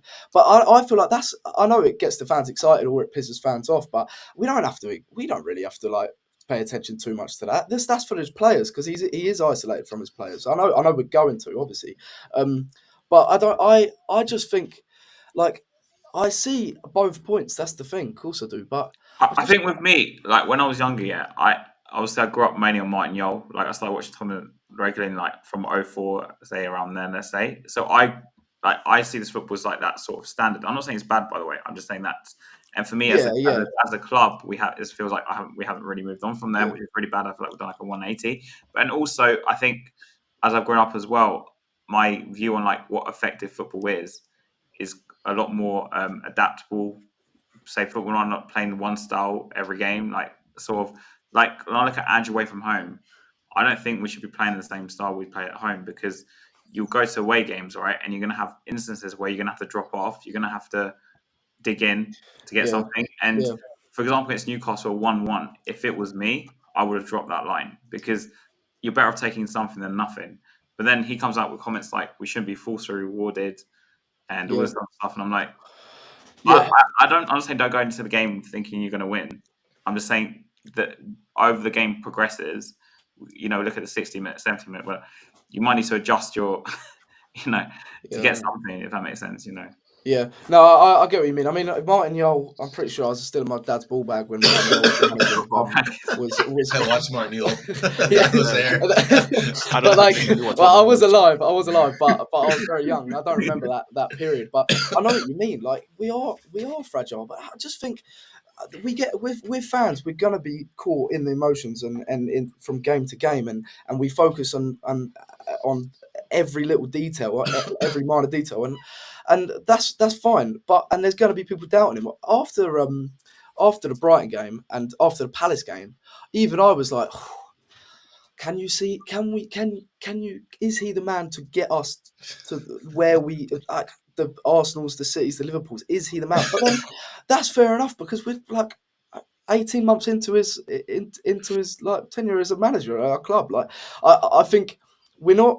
I think he was let down in the transfer window. I think most Spurs fans agree on that. I think we need game changers. We need players. I know this isn't very like a detailed analysis, but we need players to grab a game by the scruff of the neck and pull us through moments when the momentum shifts. We don't have that. And we need to in January. January is hard, but we do need those sort of signings.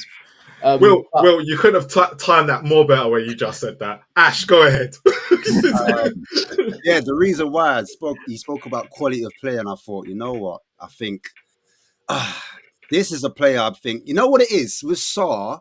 I like his engine. I like his ability to cover the ground.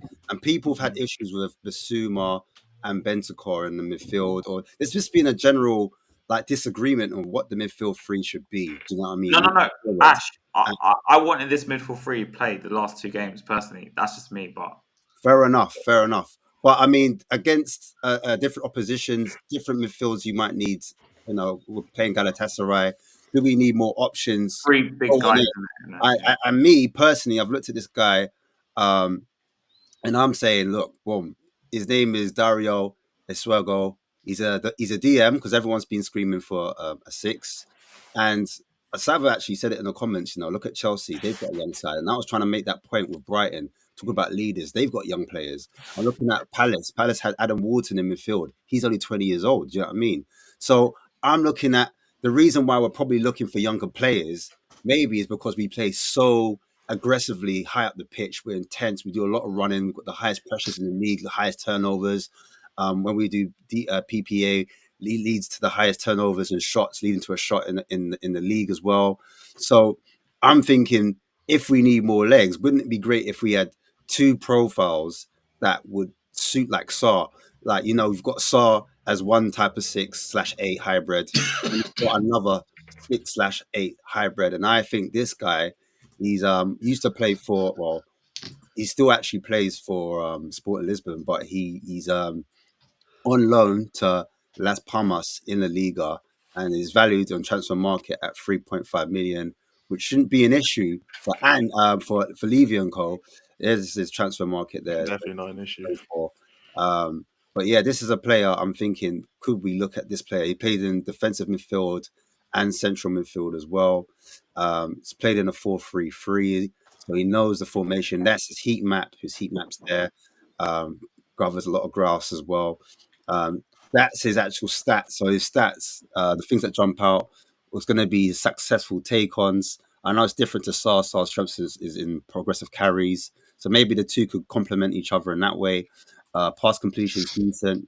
But things that stand out to me is the tackles, the interceptions, the blocks, the clearances, and more importantly, what I spoke about earlier when I first came in, is the aerial headers one. So here he is, guys.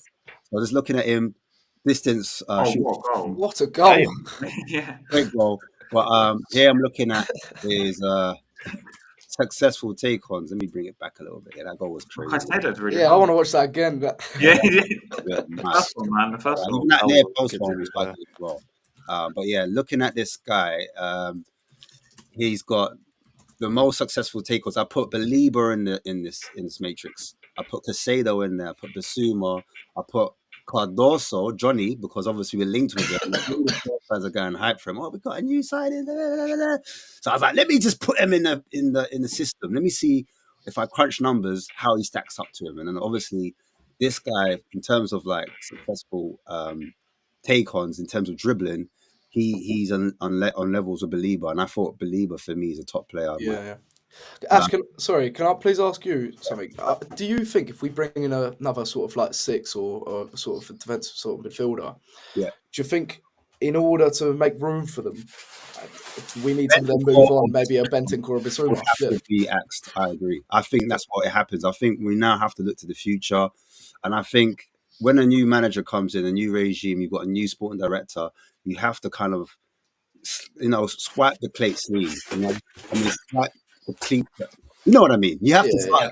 You have to start again, basically. Yeah. And here's his progressive carries. Again, I said Papa Matasar, he's really known for that. Belieber, Casado, they're ahead of him. But again, he's ahead of Basuma and Cardoso. I should have put Bentancur in there, but here we go anyway.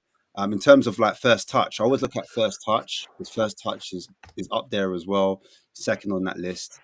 But yeah, as I move on, you can see here, out the back, playing out from the back, he's able to evade pressure. Here he is, running through 2-3 players, physicality, strength, speed, and this is in the league. It's no easy league.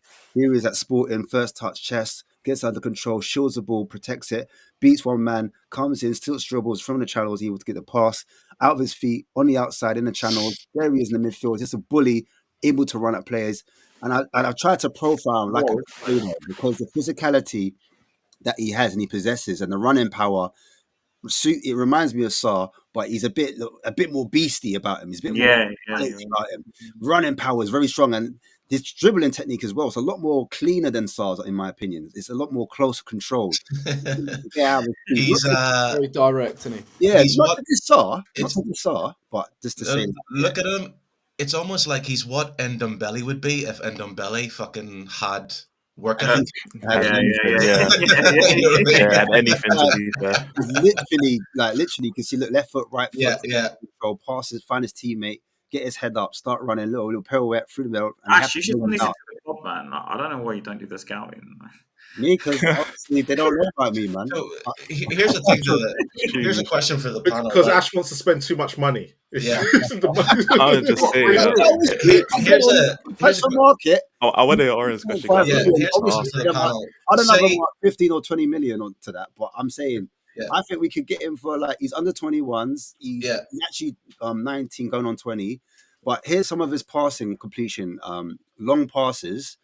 He's second to Casado. So, but his actual completion rate is slightly better than Casado. So he can ping a long ball. He just needs to tempt a little bit more, and then he'll be ahead of Casado. So he shows the quality there, in my opinion. But here we go. Anyway, let's have a look at it. There's a Oh, wow. diagonal there, nice little diagonal. Just a Hold ball. on, Ash. Hold on, Ash. Paul, Oh. Oren, what's your question? The question Oh, yeah, is, Aaron's got. I think he's yeah, gonna ask the if, question I'm thinking of, so I want him to ask this. yeah, if Can Spurs, you save the questions to the end? Is that possible? no, because you can't. But I'm looking to go soon. So I just want to hear this before like a shit on. Like I can play it afterwards. If Spurs go and buy him, you say like it's either going to be Benta or Basuma who has to go. Which one? What about?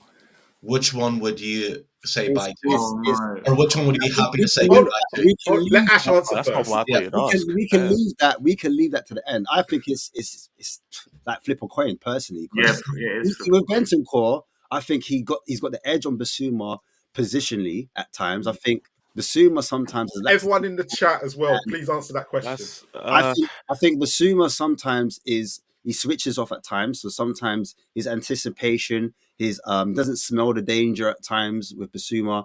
He's got mistakes in them. Sometimes in possession he's quite not clumsy, but sometimes he can lose his foot in and the ball can go astray from him. However, when it comes to dribbling with the ball and when it comes to being a lot more unpredictable, a drop of a shoulder, a bit more guile, I think you've got that with Basuma. I think Bentancur, passing range in the 6, he just needs to attempt a little bit more for me. But I think out of the two, he's got more of the passing range. He edges it over Basuma. Bentancur, again, his mobility is a bit of an issue ever since that knee. He does get, but he hasn't got that same what's it called, that lateral movement. And sometimes his decision making when to kind of, go into the help out his fullback and leave that kind of middle area. Sometimes he needs to improve on that decision making, in my opinion. So that's what I say. It's a flip of a that's coin. not the question I thought Oren was gonna ask. To be honest, It- I'm not it- gonna- That was the question. Elijah, don't ever think someone's going to ask the same question as you. Trust me. you know what it is, yeah. It's because I don't want to segue from this in it because this looks pretty interesting. Go on, Hang on, but let me finish this and we'll get to it. All right, cool. He's in his role. That's just in role. I don't want to He's in segue his too zone. quickly in it, but This is the Ash Analytics segment. my so fault, we'll Ash. get to My it. fault. My fault. So yeah, here we go. Diagonal balls over the top, love a switch of play, open up the pitch, making the pitch wide for the teammates. Sometimes the pitch is congested. He's able to get his head up, hit another diag.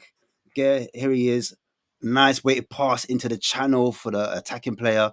Another ball into the winger, able to bring it down with his chest, the winger there. Again, finding the corners for another forward player, another wide winger. And he's just got that. That's what we're missing, a person that can play balls in from deep in that kind of role, in that 6 role, and that can start attacks. That's what we're missing on a consistent basis, in my opinion. And he's showing that. He did a little back heel just before that. Then he's another diagonal, a little ball over the top, a ball into space. But there's his tackles and his interceptions. Second to Casado.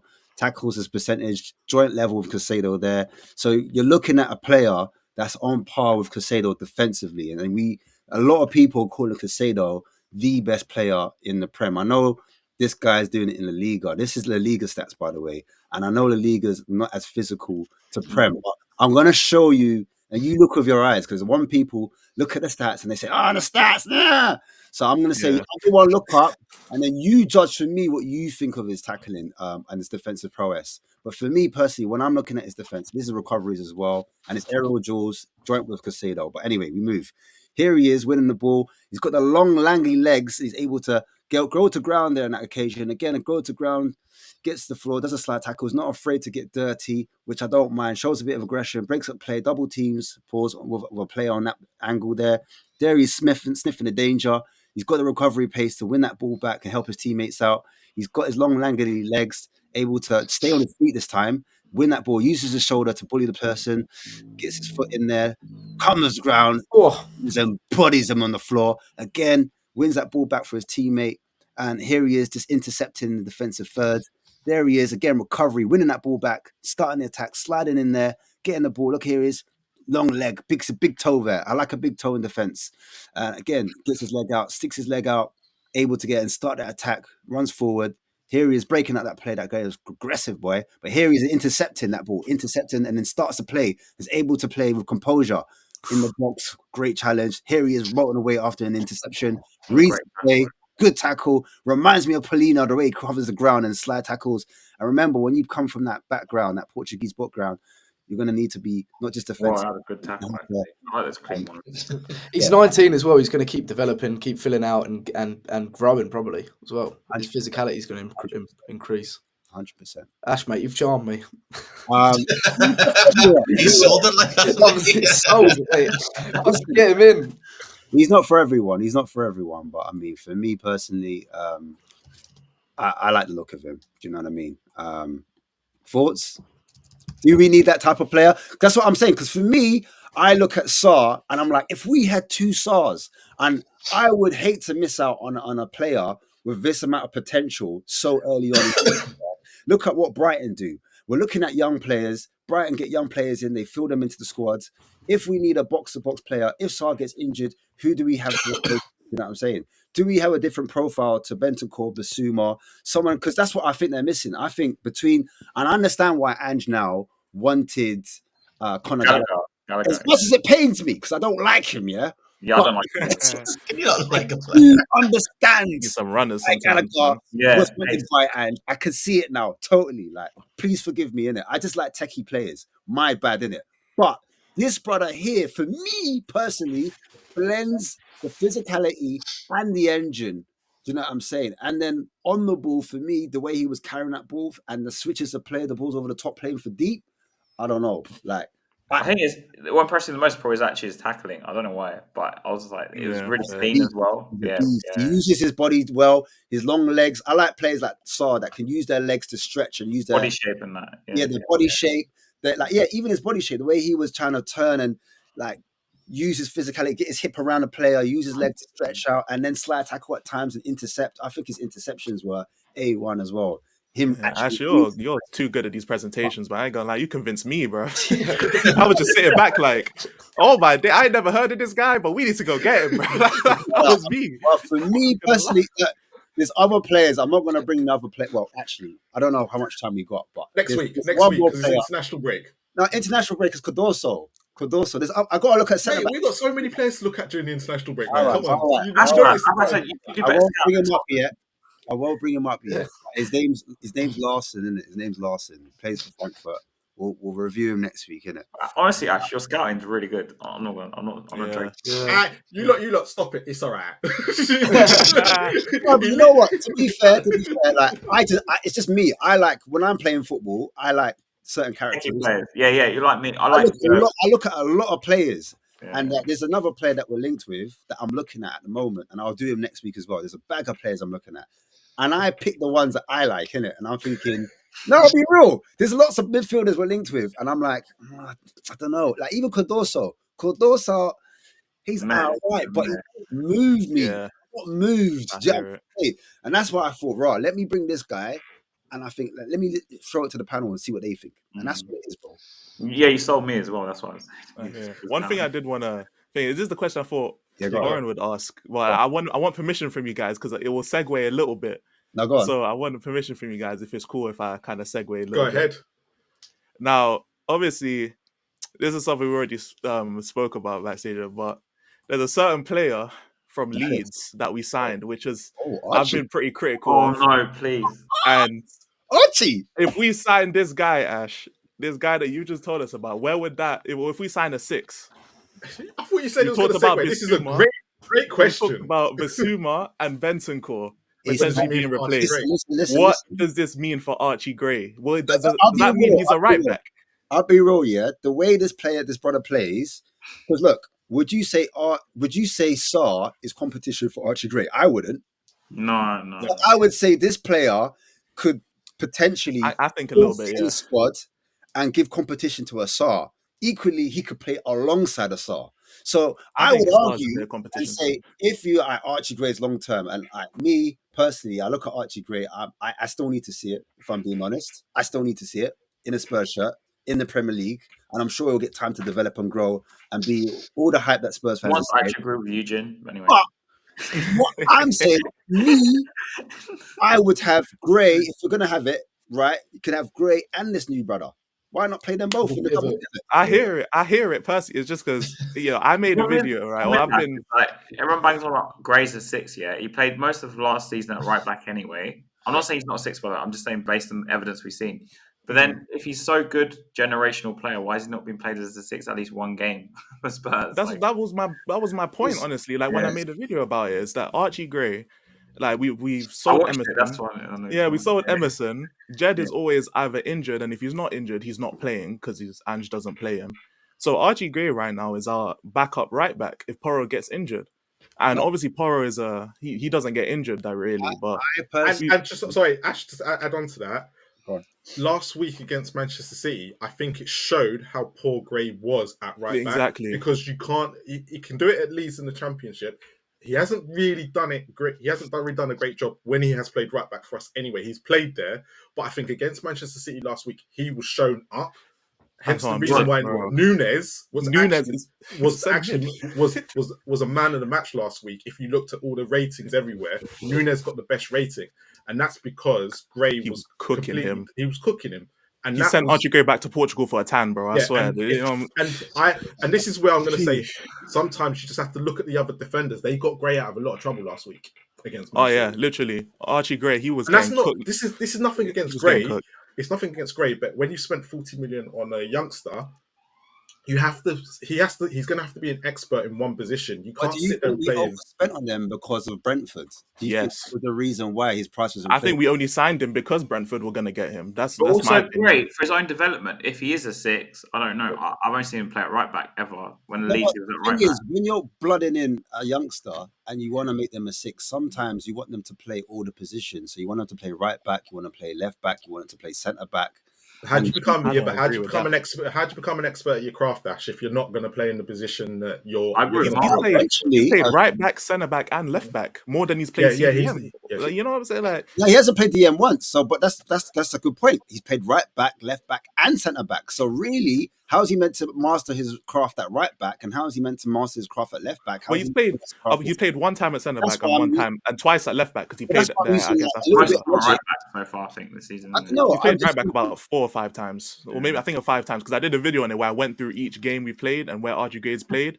And he's played right back. I think he's played like 7 or 8 times. FYI, don't like Archie Gray, by the way. Just FYI, nah, it's not a problem with Archie Gray. It's a problem with the inconsistencies. I said when we played Man City in my match reaction, Archie Gray, we need to send him right back to Leeds if he's going to play right back for us. And so many people were saying, "Oh, but he's a midfielder. Oh, you just hate Archie Gray." And it's like, all right, cool. We signed him as a midfielder. How many times has he played midfield? And he doesn't. And if played there once. What do you think? Maybe one. He came on against Everton when we were for I think we're all eager to see a big summer signing, spending 40 mil. It's a massive investment, but he's 18 years old, and I think he is good. His potential is scary, but it's about bleeding him in, and you don't want to exploit him straight away. And I agree. Like, he looked really vulnerable right back against Man City, but our 6 is probably the most vulnerable position on the pitch because, like we talked about earlier, to bring it back, you are integral to our build-up play. You come deep, you're isolated, you're so isolated on the pitch there in that number 6, and you're so vulnerable to conceding a turnover and then we concede. So you don't want to. It's about bleeding them in a sort of healthy sort of way because you don't want him coming in and then he's got low confidence because he's conceded. I see your point of view. It's just I would see it as like with Marlon. I agree with Marlon. Like, it's development of a player. If he actually is as number 6, surely he should be playing at least. Yeah, he should be playing. I think he should be playing in probably Sarr's position. I think where he can gallop forward and back and forth. He's so technical. He is press proven, but it'll be unfair to just dump him in that 6th position when Bissouma and Bentancur, they're established Premier League players. They're also experienced. They struggle in from game to game. Now, you put him with you think he's Premier League ready though? that's the thing. You got to bleed him in slowly and integrate him slowly. There's- But I mean, thing about that position where I said Sarr. I think there's so much competition. I mean, it would be weird to play him, start him instead of Sarr or Maddison. I think we have so many midfield options. Yeah, It's exactly. like- That's the I know thing. you said Archie Gallup's in the midfield, but Nunes had him looking like Bambi, fam. Yeah, You know, exactly. like That's the thing. it's not really a. Orange been quiet. What do you think about the Archie Gray situation, bro? Who, me? Yeah, you. He's hearing a lot of blasphemy right now, man. Ash, he still thinks he's Mr. Spurs. He's completely forgotten. He's changed his name. Yeah, back. yeah, So yeah. then- No, sorry, I was just Archie Gray listening. is one Just thing listening. you Like, about him, man. um, In Lupin, man. what He's the Archie Gray guy. what I like about Archie Gray is his mentality. Nothing breaks up, man. Yes, he was getting beaten over and over, but he didn't hang his head down. He just kept going, and he's played like Ash has said, and Will has said. Playing him in those different positions mean that he will learn and he'll get his minutes. And there's rumors that he might be going on loan in January. He might be going out on loan Really? for minutes. Yeah, Oh, there's minutes. Either back to Leeds. But when I see Archie Gray, I can see why Angie likes him, because he keeps his head down. He's working. He knows he's not going to disinstall Bissouma or Bentancur and Lucas Birdville. We forget that Lucas Birdville is still there as well. But I think that these players, Archie Gray is a kind of player who gets his minutes, he has his potential, and Angie's not going to rush him. He's not going to say, right, because you cost 40 million, we're going to drop you into the Premiership, because we know how quickly things can fall apart for any player this day and age. And it's really weird when, especially Spurs fans, say, oh, why is Archie Gray not playing? Why is Mickey Moore not playing? Or Mikey Moore not playing? We've seen what happened to Dele Alli. Dele Alli was meant to be the next big star in the world of football. And because he was played over and over again, Yeah. look where he is now. He's not even playing. I think he's training for Everton. Yeah, You yeah. don't- It's we as fans want to see these players play, but what Angie's realized is the mentality. And Will, you're absolutely spot on. Get their confidence up, keep them going, have them strong will, get them minutes. If you put Archie Gray at number 8, one match, and he gets completely run over, his confidence go well down. Mikey Moore, everyone bayed he should play against Crystal Palace. He needs to play against Crystal Palace. He didn't start again in the last 2 games. He's probably our best player though that game. Yeah, I know, but it's a fact. Oren, there's a question that you've mentioned. You've mentioned 3 players there, right? Yeah. You mentioned Bergvall, Dele Alli, and Mikey Moore, but none of them are playing out. None of them were playing out of position. They've all played in position from when they were developing, in the position that they're going to develop into. Dele Alli, You're right, but you're what my biggest gripe with it all. I'm not expecting him to play, but if he's gonna play, I want him to play in the position that because he's not even the second best right back at the club. no, Jed but Spence's. yes, I understand why you're going, but it's not And Dragusin can play right back as well. Yes, I And get that. But again, we're so looking you at. can see where my problem is. And Dragusin needs minutes. But it should be. injured. It's only a problem. Yeah. It's only a problem if fans go, right, if you're going to play this player, play him. But it's by getting him minutes, and his position is a very tough position. Yeah, as a number 6, you have to also be a defender and know exactly where to play and where to be. And I don't think Angie's going, right, we're going to mold him into a right back. He gets on the pitch, he's getting minutes, he's getting his confidence up. Eventually, he'll be that number 6, but not yet. Not right now. Problem is, Oren, another thing I was alluding to, Tanganga. But Remember Tanganga? yeah. But Ash is looking at other number 6. Yeah. And And Ash is, never got a settled position. but look, Ash is there, right? He's looking at another number 6, yeah? Yes, Ashes, not Yeah, Spurs. no, but this is but the likelihood is Well, let Ash cook, man. yeah, but no, Yeah, this is he what I'm can saying. pick all he wants, but Spurs aren't looking at him. Hey, if you want my player, hit the like button right now.